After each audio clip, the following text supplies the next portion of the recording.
Hi everyone, it's your girl Shanice. Welcome to my channel. If you are new here, make sure you are hitting the subscribe button, and also you should turn on your bell so you get notified when I post new videos. Okay, so with that out of the way, today we are going to be talking about Sweet Home. It's the Netflix horror Korean drama starring Song Kang, who is Netflix's golden boy, by the way. I don't think there's any other Korean actor, both male or female, that have been in more Netflix productions as Song Kang has.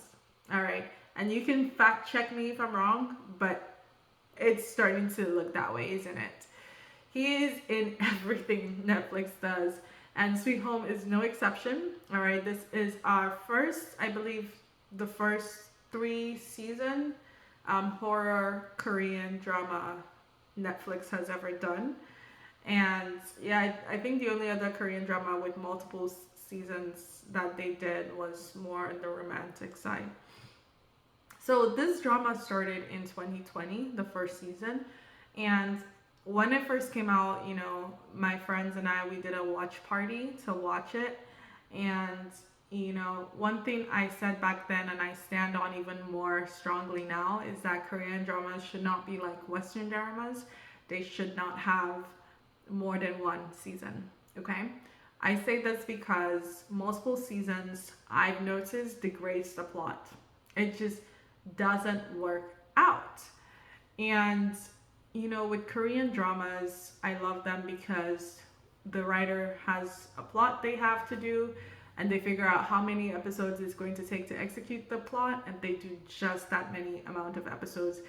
If it's really popular, you can get like 1 or 2 special episodes here and there, but really it's just whatever they package together for us that we'll see, right? Normally you can see a Korean drama that can be as little as 2 episodes. You can see some that are 6, 8 episodes, 10 episodes, 12 episodes. Normally they're 16 episodes. And then you see some that are longer and they're like 18, they're 24 episodes, they're 50 to even 100 episodes, but it's one season. Okay? And so I believe that that's what has really made people like Korean dramas, is because we don't get that degradation over seasons that we see with Western dramas. But now Netflix and a couple other streaming services are trying to go this route, and it's not working. It's not. You're now having the same problems that the Western dramas face, which is that the plot does not get better. It actually gets worse. All right, so when we talk about season 1 of Sweet Home, it was good. By all accounts, we loved it, right? I haven't watched or followed the webtoon at all. I did not read anything about Sweet Home before, so coming in, it was a fresh concept to me, and I loved that it was something we had not really seen before. Just very interesting. Unless you're really into like anime and stuff like that, you probably haven't come across this concept with Korean dramas before. And the first season had a little bit of something for everybody, right? We had a little romance, we had a little action, we had a little some going on for every single type of Korean drama watcher. That does not remain the case. Okay, over the seasons, I think we can all agree season 2 was probably the worst, and I think that's valid, that's justified, right? Because it is something that's kind of like an in-betweener. It can't possibly be better than the first season, and it can't possibly be better than the third season, so it makes sense that the second season is the worst objectively.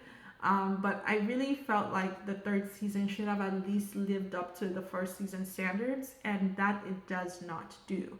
Okay, it is not as good as the first season. Is it even good?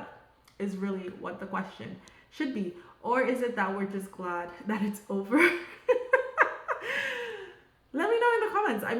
I know my opinions are strong and may differ from yours, and I really do think that that is okay. We can have civilized discourse in the comments as to why I feel the way I feel. I'm just particularly glad that I didn't watch this at regular speed and invest how many hours into a show that ended up looking the way it did. This is a big budget production, by the way. So just so you know, And what the other thing I want to point out is that I think over the course of the 3 seasons, we really only get like 26 episodes, which then has you thinking, why didn't we just have one season? I'm just throwing that out there. I'm sure there's valid reasons on both sides of the arguments, but in this situation, it's really just sad because I do like Song Kang. He's a good actor. There were a lot of good actors in here. I mean, youn-jung is in here. There's lots of beautiful and talented actors and actresses in this show. In this production, and I just felt really unfortunate for them at the end of the day because you know, let's give season 2 the gap that, and the grace that we can give it because, like I said, it was really there to serve as a placeholder for us.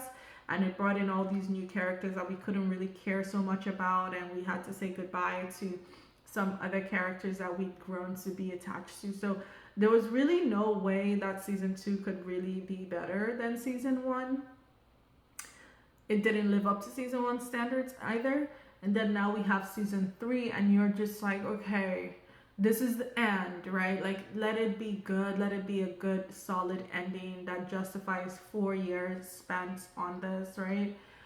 And I just feel like that falls flat. Like, it doesn't meet those expectations. We don't actually get the main answer to the main question that we've all been asking this whole time, which is like, why did this all happen? Like, oh, it's just a random, absurd type thing. Is that what we're going with? Or could they have actually wrapped it up a little bit more if we had like 1 or 2 more episodes at the end of the season to kind of capture everything? Because it did feel sort of rushed, and it's a very open-ended ending.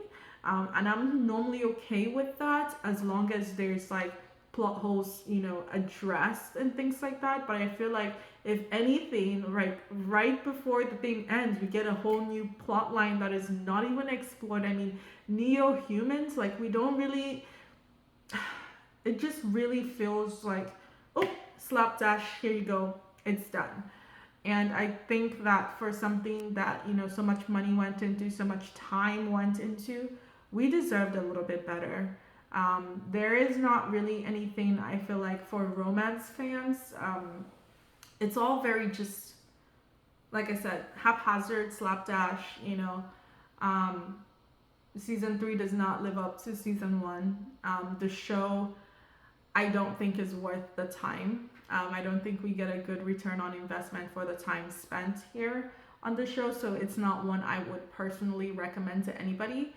But if you started the show with season 1 in 2020 and you want to see how it ends, and you don't mind disappointment, you don't mind the open endings, you don't mind not having everything answered, then that's okay. I know that they do veer off from the webtoons in places.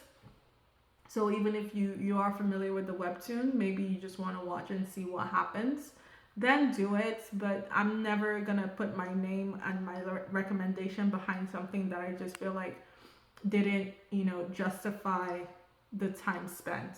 You guys know me.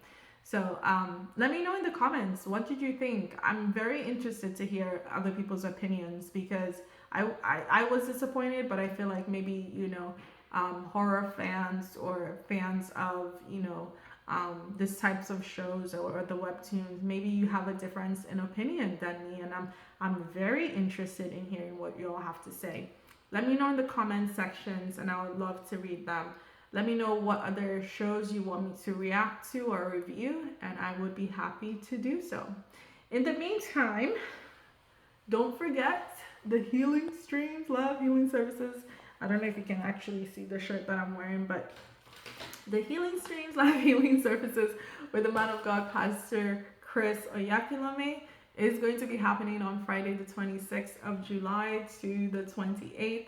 And if you or someone you know needs healing, make sure you register. It is 100% free, and you can just tune in and watch and share to those that you know that may know someone that need healing or need healing themselves.